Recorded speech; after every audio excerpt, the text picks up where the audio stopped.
Let's talk about money.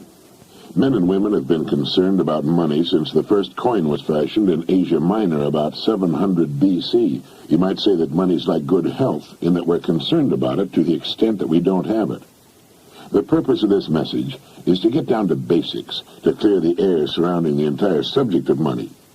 To do this, I'm going to have to get absolutely elementary, and while you may already know most of the things I'm going to say, I think it's important that we remind ourselves just exactly what money is, how much of it is enough, and how to earn the amount of money you need to live the way you want to live, now and in the important future years. To begin, let's get rid of the old myth, once and for all, that money is bad or unimportant. It is not bad, and it is important, vitally important. It's just as important as the food and clothes it buys, the shelter it affords, the education it provides, and the doctor's bills it pays. Money is important to any person living in a civilized society.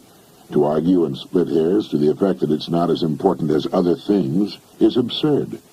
Nothing will take the place of money in the area in which money works. That's all there is to it. What is money? Money is the harvest of our production. Money is what we receive for our production and service as persons, and which we can then use to obtain the production and service of others. We can quite often accurately gauge the extent of our production and service by simply counting the amount of money we receive for it. You will still hear people say, money won't bring happiness. The earning and possession of money has brought a lot more happiness than has poverty. Money's a warm home and healthy children. It's birthday presents and a college education. It's a trip abroad and the means to help the older people and the less fortunate. We're not saying that piling up a lot of wealth is important. What we are saying is that money is important because it's the only reward which is completely negotiable and can be used by everyone. Look at it this way. A diamond is more valuable than a lump of coal, yet that's exactly what a diamond was at one time.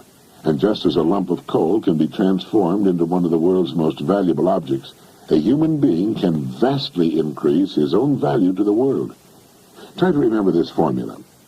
The amount of money we receive will always be in direct ratio to the demand for what we do, our ability to do it, and the difficulty of replacing us.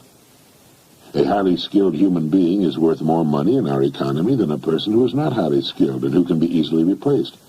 This is not to say that one person is any better than any other person. Remember that in this message we're only talking about money, nothing else. This is why there are few limitations on a person within his company and industry. His income will be in exact proportion to the demand for what he does, his ability to do what he does, and the difficulty of replacing him. That's why the whole idea of trying to get something for nothing is ridiculous and won't work. A top jockey will earn upwards of $200,000 a year, which will represent 10% of the winnings of the horses he rides. You might say riding a horse serves no useful purpose, but the demand is there, useful or not. It's the same with a star in show business. His or her income will very accurately reflect the demand for what he or she does. And that's why preparation for life is so important. Luck has been defined as what happens when preparedness meets opportunity.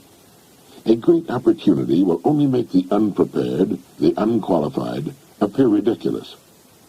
For every one of us, opportunities are all around us. Our ability to see them will depend in large part on how well we have prepared ourselves. Now, how do you stack up in this regard? Now, while this may sound elementary, you'd be amazed at the number of people who want more money, but don't want to take the time and trouble to qualify for it. And until they qualify for it, there's no way on earth for them to earn it. It's like the person who wants a good-looking figure but doesn't want to stay on a diet long enough to get it. To 9/10 of the world's population, the average North American is already rich.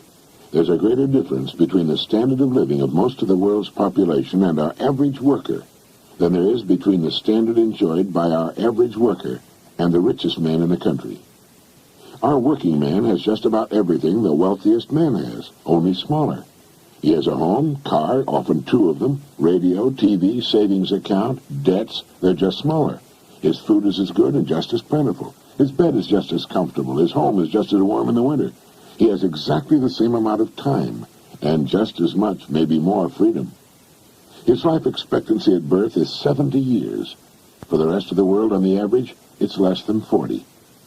With only a fraction of the world's population, we in the free world have half of the world's total money income. We have more than 2/3 of all the automobiles on Earth. So in talking about money, let's understand that we're already rich as people. Now, how much do you want? How much money do you need to live the way you want to live, to accomplish the goals you have established for yourself? Most people think they want more money than they really do, and settle for a lot less than they could earn if they went about it the right way.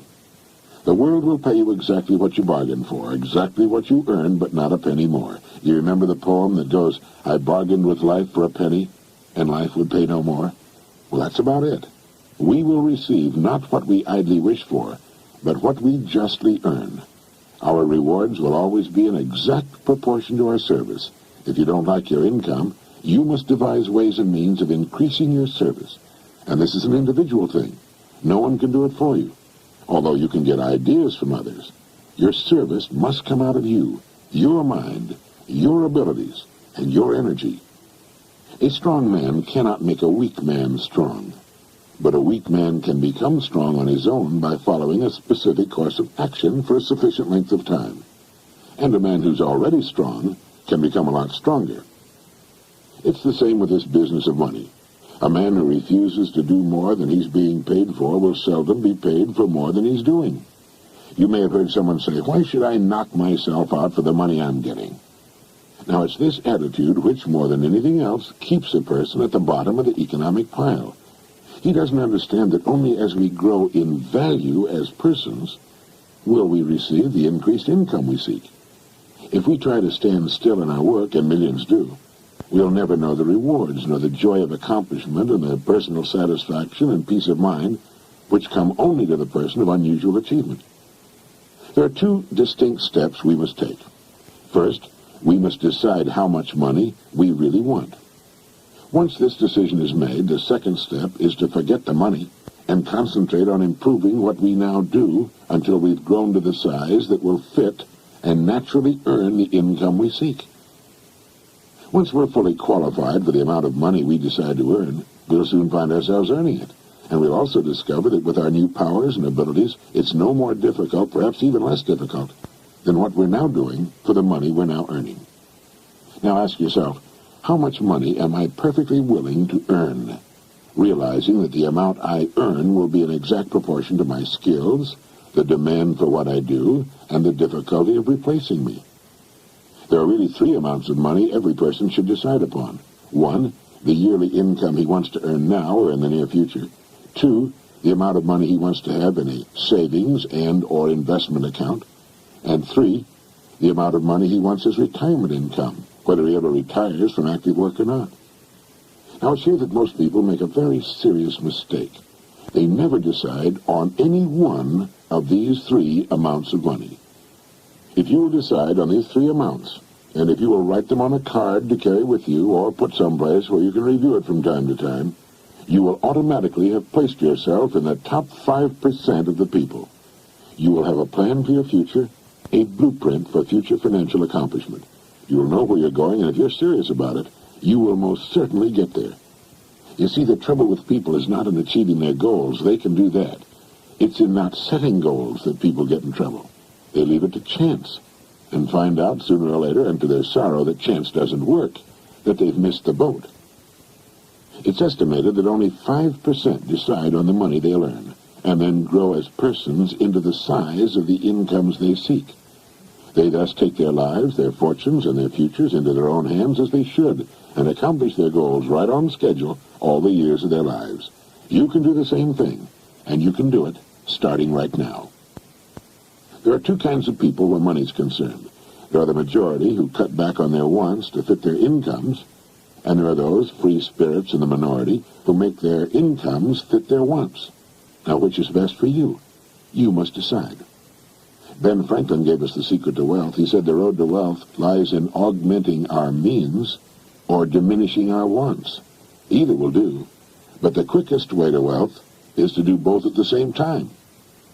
Now, when you write down the yearly income you mean to earn, you no doubt know whether or not it's average for the work you're in or above average. The chances are good that the figure you'll decide upon will be above average, perhaps quite a bit above average. That's good. Now ask yourself, who in my line of work is now earning that kind of money? If you know, you'll have a good idea of what you have to do in order to earn it. Now, this is exactly how men move from the ranks into positions of top authority with corresponding incomes. I have no way of knowing your line of business. Regardless of the business you're in, it needs new leaders, men to come up in the years ahead. Everything is expanding, getting larger, and with the increase in size and scope, the most desperate need is for the dedicated, able person who can learn to lead the field, and to lead others as well. Some of the top executives in the nation today were once accountants, shipping clerks, struggling lawyers, service station attendants, salesmen far out in remote territories, sales clerks, mailroom boys, mechanics. You cannot think of a position from which people have not climbed to the top. Understand what I'm going to say, and it'll bring you and yours everything you want. It's not the job, it's the person. It's not your present circumstances which count, but the circumstances you make up your mind to achieve that are important. The only limit on your income is you. And the income you decide upon can be achieved within the framework of your present work, industry, or profession, where you already have a start and a place. All you need is the plan, the roadmap, and the courage to press on to your destination, knowing in advance that there will be problems and setbacks, but knowing also that nothing on earth can stand in the way of a plan backed by persistence and determination. With the income written down that you intend to earn, spend a part of each day thinking of ways in which you can increase your service, knowing that you have only to manage this and the income will take care of itself. Since the amount of money you want to earn is more than you're now receiving, your part of the bargain is to find ways of increasing your service until the gap has been bridged, and more than bridged. Look at your card, with the 3 amounts written on it. By setting a financial goal, you're demonstrating faith. You will find that you'll begin to become what others call lucky. You'll begin to get good hunches and ideas. You'll take far more interest in everything about your work and your company. You'll see opportunities in your work and environment you've never noticed before. In fact, you'll soon discover you're no longer the same person. You'll care less how others are doing their jobs and concern yourself more with the manner in which you do yours. By your example, you'll inspire others to do their jobs better. Have faith in yourself and the quiet, firm inner knowledge that you can and will accomplish your goals. Know that the answers you seek will come to you in their own time if you only keep looking for them. Above all, realize that money cannot be sought directly. Money, like happiness, is an effect. It's the result of a cause, and the cause is valuable service. Keep money in its proper place. It's a servant, nothing more. It's a tool with which we can live better, see more of the world, give our youngsters the education they need and a good start in life. It's the means to a happy, carefree retirement in later years. Money is necessary to modern life, but keep it in its place. You need only so much food to enjoy good health. You need only so much money to live comfortably, securely, and well. Too much emphasis on money reverses the whole picture. You then become the servant, and the money becomes the master. As Horace Latimer put it, it's good to have money and the things money can buy, but it's good, too, to check up once in a while and make sure that you haven't lost the things that money can't buy. Every person should know happiness in his work and home, and prosperity. These things can and should be yours. Now, play this message as often as you can during the next week. Fix your plans firmly in your mind, and relax. Keep cool and calm. Be as serene as you possibly can be. You have nothing to worry about. Right now, you may have no idea at all how the additional income you seek is going to come to you, nor how you're going to save the amount you want in a savings account, or how you can possibly arrange for the retirement income you've decided upon. That isn't important. Remember that the only really important thing is that you know what you want.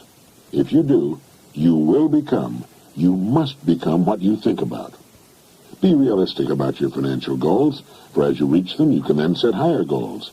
Trying to jump too far too soon can often result in confusion, tenseness, and worry. Take your growth in sensible, logical steps, remembering that the big thing is that you know what you want, and that you realize your rewards will match your service. That is, that you must devise ways and means of actually becoming the person who is worth the amount of money you have established for yourself. A person may be worth more than he's getting for a while, but the two will match up. They have to. In fact, unless a person is worth more than he's now receiving, he cannot move ahead. He's receiving all he's worth. It all gets back to the great law that controls everything in the universe, cause and effect. The cause must precede the effect, or the effect cannot occur. This is why people who try to get something for nothing are only fooling themselves and earning the disillusionment and frustration they must one day reap. You can have what you want. You need only make up your mind.